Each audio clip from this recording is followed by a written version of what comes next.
Welcome to our Courageous Caregiver podcast. We're in Clark County, Nevada, talking with foster caregivers who are making a difference in the lives of babies, children, and teens who need a safe home and loving caregiver while they're temporarily in foster care. Today, I'm talking with Gina, who is a Kinship caregiver. And for our guests that don't know, Kinship caregivers are wonderful people. They could be family friends, they could be teachers, etc. People that step up to care for children while they are temporarily in foster care, so that way they don't have to go with like a licensed foster caregiver that they don't know, or maybe congregate care. So Gina, thank you so much for being here with us today and for caring for the child in your life. Thank you for having me. So let's just get to know you a little bit, like your experience, with this child that you're caring for, and just a little bit about you. Okay. So I've been in this child's life since he was just a baby. He was about 18 months old when I met him. I've cared for him mostly consistently for the past 10 years.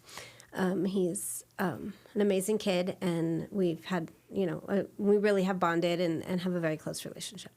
So this is a child that you knew pretty much his whole life. Right. Perfect. And how did you first come into contact with the family? Mom needed a babysitter, and we lived in the same apartment complex, so it worked out really well. Nice. And so when it was time, when there was involvement with family services, and unfortunately it wasn't safe for the child to stay at home with his biological family, what made you decide to say yes, that you would take in this child? There was never any question. It just was natural, and it was just the best thing for him and for us too. I like that you said there wasn't a question. It was just natural. So obviously you have a strong relationship that you've been able to have with this child. Yes. And so how did becoming his, full-time caregiver during this, how did that change things at all, if at all? It did change things a little bit, because then it was more, I needed to, it couldn't just be the fun aunt, I had to be, a little more, schedules and making sure that the homework was done and the grades were up and he went to school every day and things like that. So it changed a little bit that way. But like I said, with him being in my life for as long as he has, it was just a very natural flow. And you were able to do this while still maintaining a job? Like, what's your work situation? Yes. So I run a preschool, and so my daughter is 28, and so she's also a caregiver. And so she's able to get him up and get him dressed and on the bus in the mornings. And then I am, because I leave for work super early, and then I get off rather early. So then I'm there in the afternoons. Oh, perfect. And your preschool, what's the name of your preschool? A New Horizons Preschool. It's on Rainbow in Charleston. Wonderful. And I'm guessing maybe some of the kids at your preschool might also be in foster care.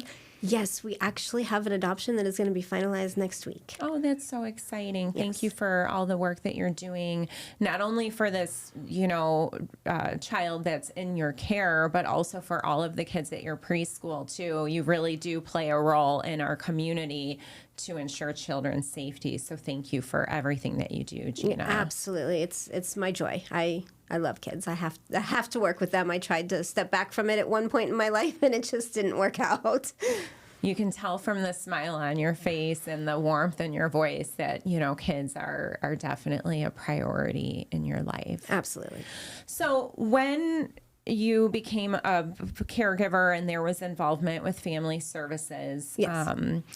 What kind of resources were you able to utilize as a Kinship caregiver? So Kinship Caregiver has a program that's called a stabilization program, and it just helps stabilize basically the finances when you are taking on the extra expenses of a child, because sometimes you're going to need to buy things like a one-time purchase, like a bed or a dresser or clothes or things like that it's not something you're going to have to do every month, but it is an expense that you weren't expecting, and those stabilization payments really help with the setup. Absolutely. Raising children is expensive, especially in this economy. And so the kinship stabilization is through a partner nonprofit that the county works with called Foster Kinship. And we actually have a Foster a Leader podcast all about the kinship stabilization program. So if you are out there watching this and you're caring for a relative's child and there's family services involvement and you want to utilize these resources, please reach out to Foster Kinship. They're an amazing organization, and you have a close relationship with Foster Kinship. Is that correct? I do. Allie has been amazing, and it guiding me through this whole process and helping me get everything situated and done.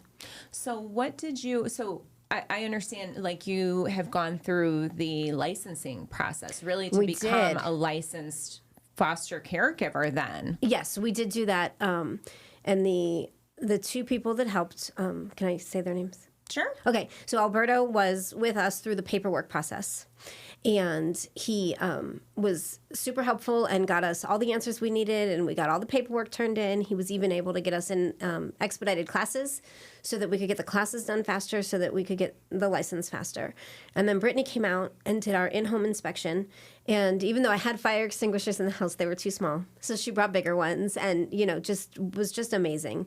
And walking through everything and making sure everything was safe. That's so helpful, because especially it's like when a child comes into your care, there's obviously a time of crisis, right? And the child was removed from an unsafe situation, and now you've got to figure out how to care for this child. And you don't want to be inundated with paperwork and getting everything in your home in order. And we hear from a lot of caregivers that, you know what, I'll take the child in, that's my nephew or that's my granddaughter, or, that's my close family friend, and I'll care for this child. But we have a lot of relative and kinship caregivers that do not want to go through the licensing process because they'll say something like, I don't want family services in my business. But little do they know, family services will still need to be continually checking in with that child. So why not get the resources and the support? So what were some of the milestones that you had to go through with foster kinship through the stabilization? As far as, like, did you go for fingerprinting? Yes. Okay. So we went, my daughter, like I said, is 28, so she's an adult. So any adults in the home have to be fingerprinted. And it's just her and I in the home. So, and now the little one. So we went down to Child Haven and got our fingerprints done, and it was at no cost to us. None of any of this, becoming licensed, has not cost us anything. Foster Kinship provides everything you can need. Like I said, they brought the fire extinguishers, and I know that in talking with the inspector that was there, sometimes they've installed pool gates and all kinds of things to make the home safe. So it doesn't cost anything at all to become licensed. They take care of everything. And have you participated in some of their other supports and resources at Foster Kinship? Yeah, so Allie does a tea time with Allie, and that is super helpful. And just to have other people that are going through the same things as you, and maybe not exactly the same thing, but it's an upheaval in your life. And to go from having a 28-year-old to having a 12-year-old and a 28-year-old, it's so different. And so, to have somebody else to say, oh yeah, when my granddaughter came, it was chaos for weeks. But it gives you hope, because things do even out and they start to get better, and it starts a routine, and it starts, to flow. And then it's just like, how did this never not be this? I could imagine that, like, when you're first figuring things out, it's just so much to consider, and could almost feel isolating, because you're also navigating how to work this child and their routine into your life and prioritize that child and give them a safe place to heal and be that supportive caregiver. But then you're also managing still a relationship with the biological family, right? Because you want to support this family. The goal is reunification, right? Absolutely. So how did things shift with the biological family, and what are some of the challenges that you hear that, maybe some other families doing this type of caregiving might face? Mom and I used to be extremely close. She was more like a sister than a friend. I know that I told her things that I had never told anybody else, and I know she told me things that she had never shared with anyone else, and we were very, very close. She trusted me with her child, and the relationship has definitely changed. There's definitely some anger on her part, and she does feel like I'm trying to take her child away from her, which is absolutely not true. I would really like to see her get to a place where she can be a safe and steady parent. And I think that's something that's hard for families to grasp, right? Like if all of a sudden you have to take in your grandchild or your nieces or nephews or your close family friends or maybe somebody from your church, or if you're a teacher and you're taking in a child, you, the individual, are not the one removing the child from the biological family. It is our team at Clark County Family Services that have conducted a thorough investigation, have determined that there's present or impending danger for that child's life, that they are in an unsafe situation. But I think it's easy to say, oh, you're the one, you're trying to take my child. But really, in essence, you're providing a safe space so then that biological family can have the time, the space, focus on themselves to strengthen their situation and complete their reunification plan through the court. And oftentimes those reunification plans include things like visitation. So do you have experience with visitation services? Yes. So we were doing supervised visitation at the visitation center, and there are wonderful people there. They are very attentive to the kids while they're in visitation with their bio parents, and they really maintain a welcoming environment. That's great. And we hear that, the research shows that the more our biological families are able to maintain visitation and open communication with the caregivers, with their kids, really, they are going to work. They're going to fight to get their kids back. They're going to follow through with the reunification plan that the court puts in place. So thank you for, making sure that this family still has a strong bond and a connection. So let's talk about the foster care training. You said you went through the foster care training through Foster Kinship. Yes. And it was an expedited training. Yes. What were some of the things that you learned in this training? Well, we did take the classes out of order because we were doing Zoom classes and we were doing them just whenever, our schedule met with a class that was available. So that it was a little different than most people's experience will be. But there was a lot of insight into the way that the child was going to be feeling and the way that you were going to be feeling and the way the bio parents are going to be feeling. And there was a lot of insight into that and how to help navigate everybody through that. The children are eligible for free counseling, and that has been a huge help. And they, told us about journaling and things like that have really, with the older kids anyway, the younger ones can't journal, but the older ones can. And that's really been a huge help with the child that's living with me. The trainings were really valuable. And again, sitting, even if it was a Zoom, sitting with people that are on the mics and saying, this is what I'm going through. Do you have any suggestions? And knowing you're not alone. And then these people are going through the same thing you are, and that, yes, you can reach out and ask for help. And it's right there. And it's hard to ask for help sometimes. Absolutely. But to know that this is at your fingertips, this is a free resource. It sounds like you've got the support groups, you've gotten the training, especially how they work with you to understand what the kids are going through, right? Yes. These are not kids that, have experienced like all the joys of childhood and normalized experiences. When you're taking in a relative or a friend's child to care for, there's trauma involved. Right? Like whether it could be physical abuse, emotional abuse, neglect, which is failure to provide adequate care, shelter, food, clothing, etc. These kids all have one thing in common, and that is they have been through the trauma of being removed from the unsafe situation. They've been separated from their families. They sometimes are separated from siblings. They have all been through trauma. So what is one of your biggest takeaways on how to help him through this trauma? Even just the separation would be enough trauma for any child to have a setback.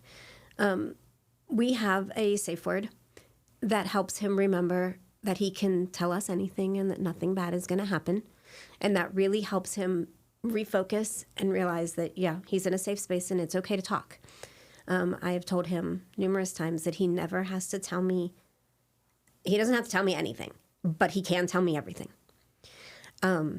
He's chosen not to, but I do know that he is speaking to his counselor because he goes every week. So I don't know what they talk about, but I do know that he's not talking to me about it, and that's okay. And that's the biggest thing I think that people need to realize is that if they're not ready to talk about it, let them not talk about it. Just let them be safe. Let them get out of survival mode and let them be safe. And then eventually, when they're ready, either you or a counselor or whatever will be able to help them process. I love that. And I think that's good advice for relative caregivers, for licensed foster homes. I mean, even for your own biological children. If your child is going through something, if you give them that platform, that safe word, I love that safe word that you use. If you give them the safety net, it's their choice on if they want to open up. They might not have the words to say it, right? They might be more into music to release how they're feeling, or art or sports. And I know from talking with you on the phone before we came into the studio that since this child has come into your care, you've helped him process these emotions and, what he's going through with some classes. So why don't you tell me about like some of the ways that you're supporting with some after school activities? Okay. So part of it is that when you first get a child into your care, they ask you to make sure they go to the dentist, the eye doctor, and the doctor, which is all covered. Their insurance is completely covered by foster kinship. You don't have to pay out of pocket at all for these doctor's appointments. So when he went to the doctor, they were concerned about prediabetes and a little bit of, overweight and things like that. So between everything else, we decided to try jujitsu. And so he loved it. And then found out that right after jujitsu, there's a judo class. And so we signed him up for that one too. And so now he does jujitsu and then judo on Tuesdays and Thursdays, and then does jujitsu and wrestling on Wednesdays and Fridays. And on top of that, he's in band at school. He plays the tuba. So he's busy. He is. He's a busy kid, and it really seems to be, we've noticed the weight loss and things. We also changed his diet and things like that. But we, according to the doctor's instructions, we've noticed the weight loss and just the self-esteem boost that he's gotten from being in class with these other kids and doing something physical and being present and, learning not only the physicality of it, but the respect part of it and the moving up through the ranks and getting different colored belts and, earning that.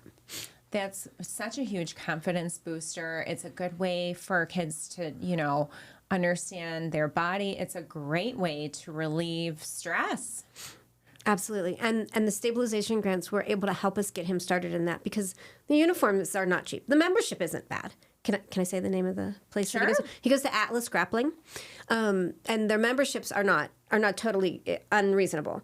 They're very reasonable for what you're getting. He has an unlimited pass, so he can take as many classes in a month that he wants.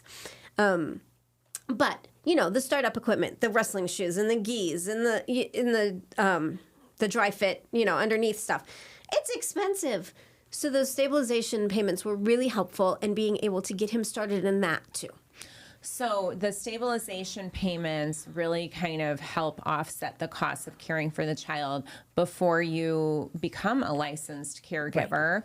And now after you have gained your licensure through Clark County, and you are a licensed caregiver now, a licensed kinship caregiver, then you have all of the same reimbursement options and reimbursement benefits, I should say, as a regular licensed foster home. Right. So to cover the increase in just little things, groceries, gas, I mean, they do grow out of clothing. So you're going to have to buy clothing, not every month, but you are going to have to buy clothing.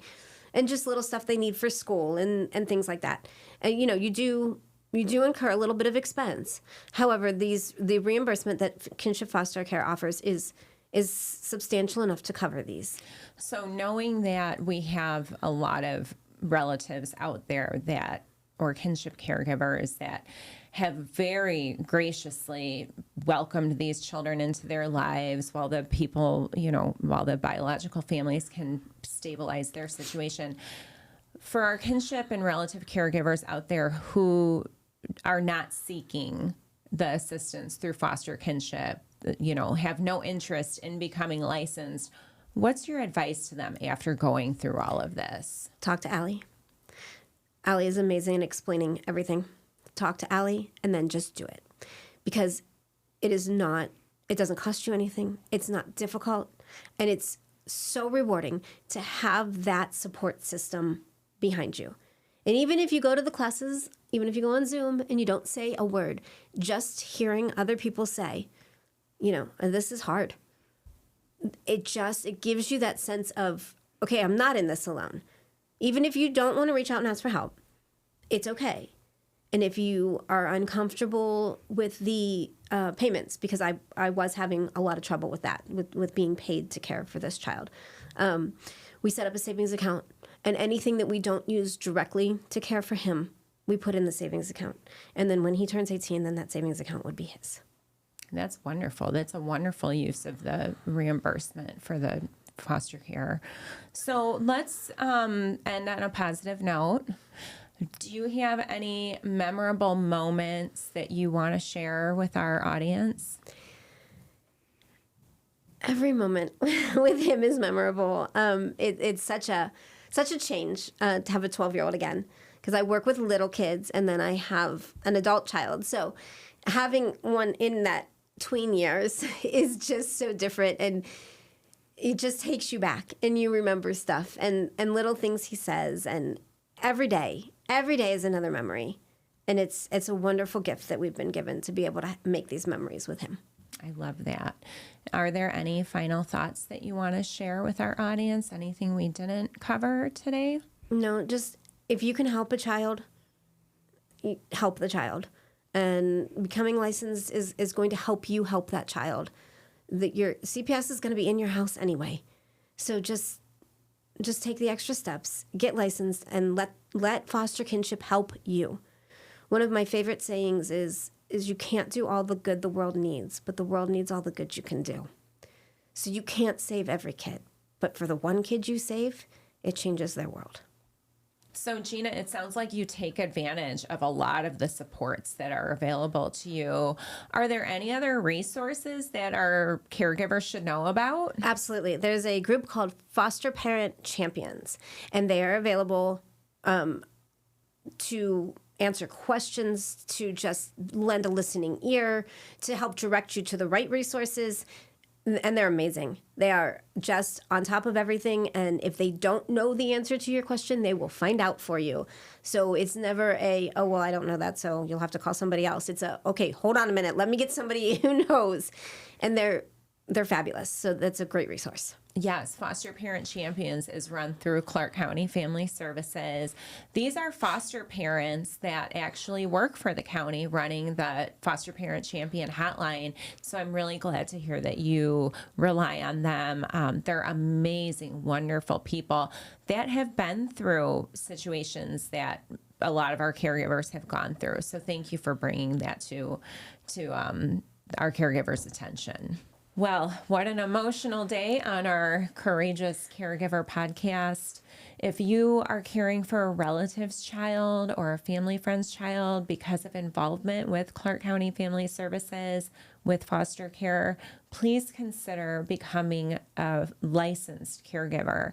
You can do this through Foster Kinship. It's an amazing organization that the county partners with. They'll walk you through all of the licensure, the training, everything. They've got a wonderful financial stabilization program that can help you financially while you are going through your licensure. And then once you become licensed, you get all the same wonderful benefits that a licensed foster caregiver gives. And if you are watching this and you are not a relative caregiver, but you're interested in becoming a licensed foster parent, we have a huge need in Clark County for more foster parents. You can start your foster care journey at clarkcountyfostercare.com. Come to one of our information sessions. And at the information session, you can get your free fingerprinting done. We now do all of our applications online, so you could start your online foster care application, and our team will guide you through every step of the way. We thank you for tuning in to our Courageous Caregiver podcast. And again, thank you to Gina for sharing her wonderful story with us.